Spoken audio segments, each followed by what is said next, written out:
तो चलिए सीधा शुरू करते हैं आज के इस रोंगटे खड़े कर देने वाले विश्लेषण को।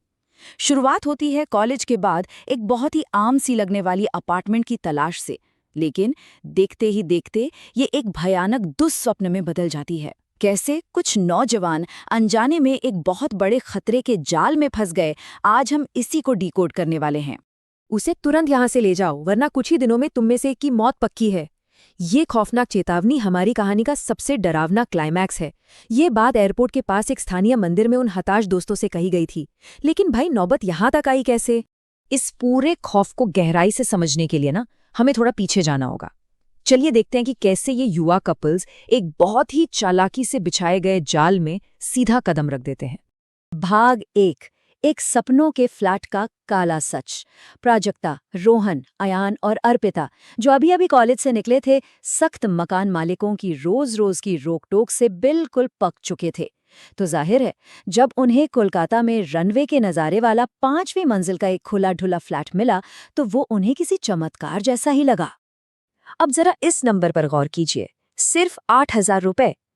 एयरपोर्ट के पास इतने शानदार व्यू वाला 2 BHK फ्लैट और कीमत इतनी कम, ये बात लगभग अविश्वसनीय थी। असल में ये इतनी कम कीमत एक परफेक्ट चारे की तरह थी, जिसे मना करना किसी के लिए भी नामुमकिन था। और बस यहीं से जाल पूरी तरह बंद हो गया। 11 महीने की सिक्योरिटी डिपॉजिट, सोचिए, ये एक बेहद अजीब और भारी भरकम शर्त थी। इसने किराएदारों को आर्थिक रूप से उस फ्लैट में पूरी तरह से कैद कर दिया। मतलब साफ था, अब चाहे अंदर कुछ भी हो जाए, वो आसानी से घर छोड़कर नहीं जा सकते थे। भाग 2, चेतावनियों को नज़रअंदाज करना। नए घर में शिफ्ट होने की एक्साइटमेंट इतनी ज्यादा थी कि इस ग्रुप ने फ्लैट में मौजूद कई अजीबोगरीब और डरावने सिग्नल्स को पूरी तरह से इग्नोर कर दिया। अब आप सोच रहे होंगे कि कोई इन अजीब चीजों को कैसे अनदेखा कर सकता है। हॉल के फर्श पर मोमबत्ती पिघलने के निशान, चौथी और 5वीं मंजिल के बाकी सारे फ्लैट्स का बंद होना, बालकनी में लाल कपड़े और चूड़ियों से घिरा एक सूखा हुआ तुलसी का पौधा और एक रहस्यमय पुरानी चरखी। लेकिन सच कहूं तो शिफ्टिंग की थकान और इतना बड़ा अमाउंट फंसा होने के कारण उन लोगों ने हर अजीब बात को कोई ना कोई लॉजिकल कारण देके टाल दिया। लेकिन खतरे की घंटियां यहीं शांत नहीं हुई। बिल्डिंग के सेक्रेटरी ने उन्हें छत के दरवाजे को लेकर एक बेहद सख्त और अजीब सा नियम बताया। उसने कहा, चाहे बारिश हो, तूफान आए या कुछ भी हो जाए, आप लोग ऊपर का गेट कभी बंद नहीं करेंगे।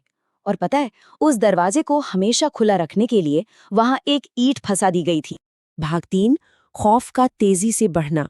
जैसे जैसे उस नए फ्लैट की शुरुआती चमक फीकी पड़ी, वहां एक बहुत ही अजीब सी भारी नेगेटिव एनर्जी महसूस होने लगी।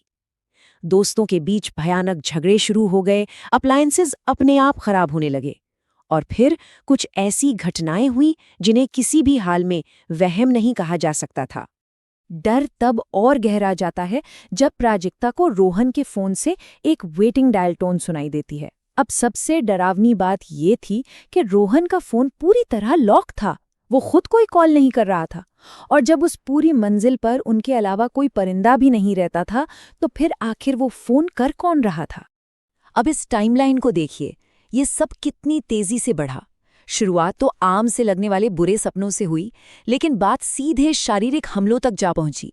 रोहन को स्लीप पैरालिसिस होना और ऐसा लगना जैसे कोई उसका गला घोंट रहा हो। फिर अर्पिता का हॉल में किसी आदमी को दौड़ते हुए देखना, रोहन को अचानक तेज बुखार आना और उसका जबड़ा लॉक हो जाना। और इन सब में सबसे भयानक पल, बालकनी में प्राजक्ता के बालों के जूड़े का किसी अदृश्य शक्ति द्वारा सीधा ऊपर की ओर खींचा जाना। मतलब ये ग्रेविटी के बिल्कुल विपरीत एक सीधा हमला था। जब हालात हाथ से निकलने लगे तो अयान ने स्थानीय पंडितों से सलाह ली और फ्लैट को शुद्ध करने के लिए कुछ उपाय किए। उसने कपूर जलाकर पूरे घर में घुमाया और बाहर पानी के कटोरे भी रखे। लेकिन हैरान करने वाली बात यह थी कि इससे शांति मिलने के बजाय वो नेगेटिव एनर्जी मानो भड़क गई और भी ज्यादा ताकतवर हो गई। भाग 4, खौफ का इतिहास।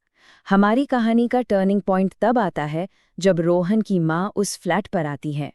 छत पर उनकी मुलाकात एक पड़ोसी महिला से होती है, जो आखिरकार इस अपार्टमेंट के उस काले और खौफनाक इतिहास से पर्दा उठा देती है।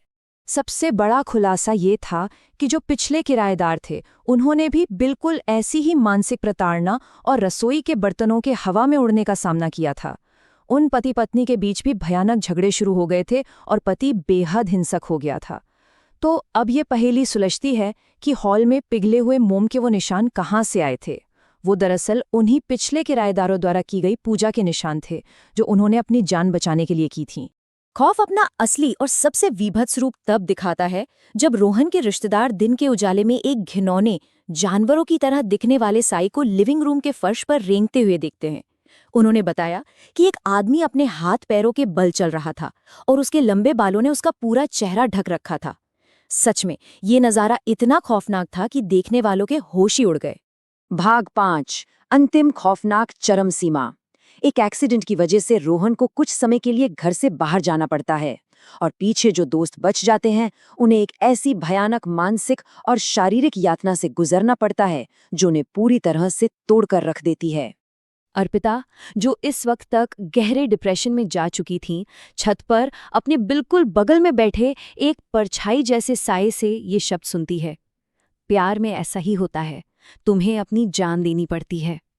जरा इमेजिन कीजिए, आप बैठे हों और आपके बगल में कोई अदृश्य चीज ऐसी खौफनाक बातें फुसफुसाए, रोंगटी खड़े हो जाते हैं। फिर एंट्री होती है अर्पिता की दोस्त मिस्टी की। वो जब मिलने आती है तो अनजाने में छत पर जाकर उस अदृश्य साये को ललकार देती है। और बॉस, इसका जो अंजाम होता है वो दिल दहला देने वाला है। मिस्टी पूरी तरह से किसी के वश में आ जाती है।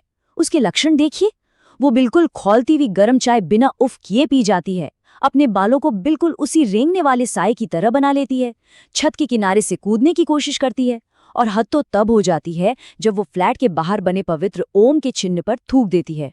भाग 6, भाग निकलना और अनसुलझे सवाल।